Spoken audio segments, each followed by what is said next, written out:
Hello student, हम लोग पढ़ रहे हैं ब्लड सर्कुलेशन सिस्टम के बारे में।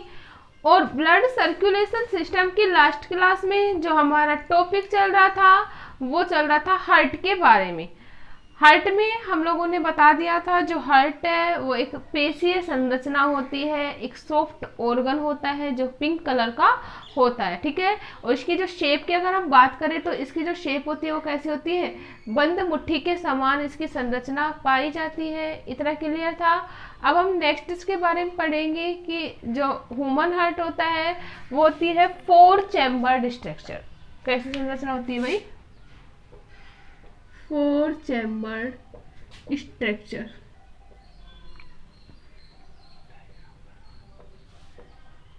4 चैम्बर्ड स्ट्रक्चर का मीनिंग है कि इस जो मानव का जो हृदय है उसमें 4 कोष्ठ पाए जाते हैं, जिसमें 2 आलिंद और 2 निलय होते हैं। 2 तो क्या पाए जाते हैं, आलिंद पाए जाते हैं, और 2 क्या पाए जाते हैं भाई, निलय। ठीक है। इस प्रकार से जो यह संरचना होती है वो 4 चैम्बर्ड होती है। ऊपर वाला जो पार्ट होता है वो कहलाते हैं आलिंद। ऊपर वाले जो भाग होते हैं वो कैसे क्या कहलाते हैं भाई, आलिंद कहलाते हैं। जबकि नीचे वाले दोनों जो भाग होते हैं वो क्या कहलाते हैं, निलय कहलाते हैं। आलिंद जो होते हैं, आलिंद के जो कोष्ठ होते हैं वो आकार में छोटे होते हैं इन कंपेयर टू निलय, जबकि जो निलय होता है वो साइज में बड़े होते हैं, ठीक है। इसी के साथ साथ जो निलय होता है, निलय की जो संरचना होती है उसकी जो दीवारें होती है वो थिक होती है। कैसी होती है, थिक होती है या फिर स्ट्रॉन्ग मजबूत होती है। रीजन क्या है भाई, हर चीज के पीछे कोई ना कोई क्या होता है, रीजन होता है।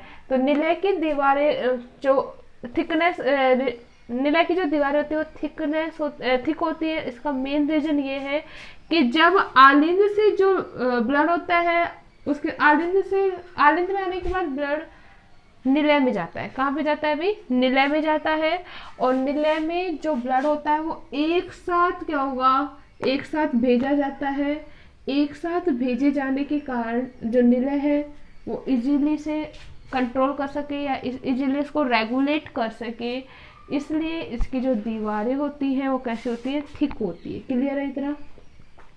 अगर हम बात करें, अगर हम हार्ट को लंबवत काट में काटते हैं, किस काट में काटते हैं, लंबवत काट में काटते हैं, तो ये 2 भागों में डिवाइड हो जाता है, एक लेफ्ट एंड एक राइट। तो जो लेफ्ट पोर्शन होगा उसमें बायां आलिंद और बायां निलय, मतलब एक संरचना निलय की और एक आलिंद इंक्लूड होता है। अगर हम राइट की बात करें तो उसमें क्या आएगा, एक दायां आलिंद और एक दायां निलय। इस प्रकार से हार्ट जो है वो विभाजित हो सकता है। क्लियर है? अगर हम बात करें, आलिंद और जो निलय होते हैं एक कपाट के द्वारा जुड़े होते हैं, आलिंद व निलय। हम डायग्राम के द्वारा देखेंगे, आलिंद व निलय एक कपाट द्वारा, जो कपाट होता है वो द्विवलनी कपाट होता है, एक द्विवलन या बाइकप्सिड वाल्व के द्वारा क्या होते हैं, जुड़े हुए होते हैं, ठीक है। इनके मध्य में क्या पाया जाता है, वाल्व पाया जाता है, जिसे कह सकते हैं हम लोग एंट्रियोवेंट्रिकुलर वॉल। द्विवलन कपाट पाए जाते हैं जिसे क्या कहेंगे, एंट्रियोवेंट्रिकुलर वॉल्व कहा जाता है। क्लियर है? इसी प्रकार अगर हम बात करें, दायां आलिंद और दाएं निलय के मध्य में एक ट्राइकस्पिड होल पाया जाता है। ये तो किसमें, बाएं आलिंद और बाएं निलय में, और दाएं आलिंद व दाएं निलय में क्या पाया जाता है, ट्राइकस्पिड वॉल। क्लियर है? डायग्राम देखते हैं। तो हम लोग यहाँ डायग्राम में देख सकते हैं, तो हम लोग यहाँ पे डायग्राम में देख सकते हैं, ये ह्यूमन हार्ट का डायग्राम बनाया है।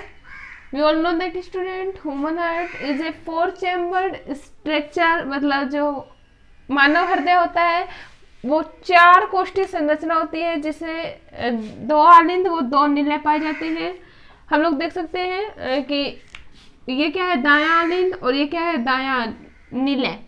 दाएं आलिंद और दाएं निलय को अलग करने का जो कार्य करते हैं वो उनके मध्य में कौन सा कपाट पाया जाता है, त्रिवलन कपाट पाया जाता है या ट्राइकस्पिड वॉल पाए जाते हैं।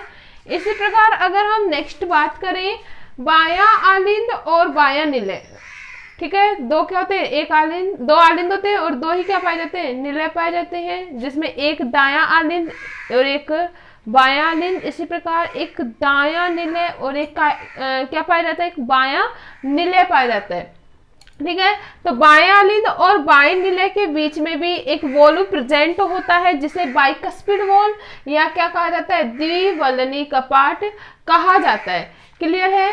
नेक्स्ट अगर हम बात करें ब्लड की सर्कुलेशन की, तो जो ब्लड का जो सर्कुलेशन होता है वो धमनी, शिराओं व कैपिलरीज के द्वारा होता है, जिसमें जो आर्टरीज होती है या जो धमनी होती है वो प्योर ब्लड को ले जाने का कार्य करती है। मतलब प्योर ब्लड की जो सप्लाई करेगी वो कौन करते हैं, आर्टरीज या धमनियां। प्योर ब्लड कौन सा होता है भाई, ऑक्सीजनेटेड युक्त जो ब्लड होता है, मतलब ऑक्सीजन युक्त जो ब्लड होता है वो क्या होता है, प्योर ब्लड। तो शुद्ध रक्त को शरीर में प्रवाहित करने का कार्य, शरीर में, शरीर के विभिन्न भागों तक, शरीर के विभिन्न भागों तक पहुंचाने का कार्य, पहुंचाने का कार्य किसके द्वारा किया जाता है, धमनी के द्वारा, ठीक है। और शुद्ध रक्त कौन सा होगा, वह ब्लड जिसमें क्या है, ऑक्सीजन डिसोल्व हो या ऑक्सीजन घुली हुई होती है, ठीक है। इसी प्रकार अशुद्ध रक्त या डीऑक्सीजनेटेड ब्लड को शरीर के विभिन्न भागों से हार्ट तक लाने का जो कार्य करते हैं वो कौन करती है, शिराएं। तो अशुद्ध रक्त का परिवहन कौन करेगा भाई, अशुद्ध रक्त का परिवहन किसके द्वारा किया जाता है, शिराओं के द्वारा, शिराओं द्वारा किया जाता है। We all know that deoxygenated blood कौन सा होता है भाई, वह ब्लड जिसमें ऑक्सीजन क्या नहीं होती, डिसॉल्व नहीं होती, कौन सा होता है, डीऑक्सीजनेटेड ब्लड या अनप्योर ब्लड। लेकिन अगर हम बात करते हैं अपवाद की, हर चीज में कुछ ना कुछ अपवाद होता है, तो अगर हम बात करें कि जो धमनी होती है, महाधमनी जो होती है, उसके द्वारा डीऑक्सीजनेटेड ब्लड को लाया जाता है। कौन सा ब्लड लाया जाता है भाई, महाधमनी के द्वारा डीऑक्सीजनेटेड ब्लड को, या फिर जिसमें ऑक्सीजन प्रेजेंट नहीं होती अशुद्ध ब्लड को लाने का जो कार्य किया जाता है वो किसके द्वारा किया जाता है, महाधमनी के द्वारा। इसी प्रकार जो महाशिराएं है या महाशिरा है, वह शरीर में एक ऐसी शिरा है जिससे जो ऑक्सीजनेटेड जो ब्लड होता है या जो प्योर ब्लड होता है उसका क्या किया जाता है, ट्रांसफर किया जाता है। क्लियर है इतना।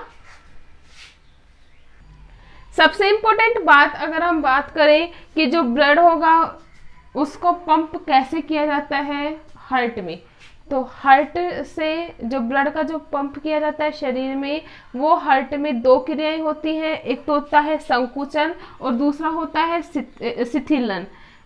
संकुचन व शिथिलन की क्रिया के द्वारा ही जो ब्लड होता है वो कंप्लीट बॉडी में क्या किया जाता है, सप्लाई किया जाता है।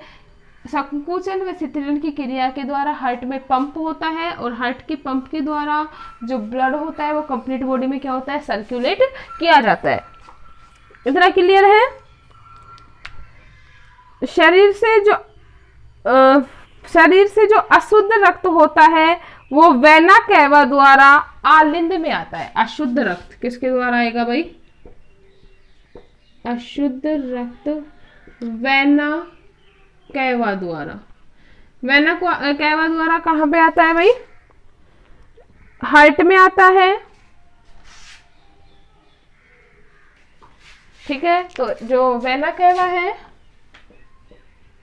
उसके द्वारा डीऑक्सीजनेटेड ब्लड जो होता है वो कहाँ पे आएगा, दाएं आलिंद में। क्लियर है। अब क्या होता है, सबसे इम्पोर्टेंट बात स्टूडेंट, जो दाया पार्ट होता है हार्ट का, उसमें अनप्योर ब्लड आता है। सबसे पहले कौन सा ब्लड आता है? अनप्योर ब्लड आता है, जबकि जो लेफ्ट पोर्शन होता है हार्ट का, उसमें प्योर ब्लड होता है। क्लियर है इतनी बात? तो वेना कैवा के द्वारा दाएं आलिंद में आने के बाद जो ट्राइकस्पिड वॉल्व है वो खुल जाता है, जिससे जो ब्लड होगा, अभी देखो कहाँ पे आ गए? आलिंद में। आलिंद से कहाँ पे पहुंचेगा? दाएं नीले में। ट्राइकस्पिड वॉल्व ओपन हो जाते हैं, जिससे जो दाएं आलिंद से जो ब्लड होता है वो कहाँ पे चला जाता है? दाएं नीले में। क्लियर है? अब क्या होता है? दाएं नीले में संकुचन होता है। दाएं नीले में क्या होगा? संकुचन। We all know that student, blood pump heart से पंप कैसे होगा? संकुचन व शिथिलन की क्रिया द्वारा। तो दाएं नीले में क्या होगा? संकुचन। ठीक है, दाएं नीले में संकुचन होने से जो फुफ्फुसीय धमनी होती है वो ब्लड को लंग्स तक पहुंचा देती है। फुफ्फुसीय धमनियों द्वारा, फुफ्फुसीय धमनी द्वारा जो ब्लड होता है वो कहाँ पे पहुंचा दिया जाएगा? लंग्स में ट्रांसफर कर दिया जाता है। ठीक है, अब यहाँ पर क्या होगा? We all know that student, lungs is the center point of the respiration. जो फेफड़े होते हैं वो क्या होता है? केंद्र बिंदु होते हैं श्वसन के। तो यहाँ पर जो ऑक्सीजन होती है वो डिजोल्व हो जाती है किसमें? ब्लड में। और ब्लड क्या हो जाता है? प्योर हो जाता है, मतलब ऑक्सीजनेटेड क्या हो जाता है? ब्लड हो जाता है। अब क्या होता है? अब महाधमनी के द्वारा जो ब्लड होता है वो कहाँ पे?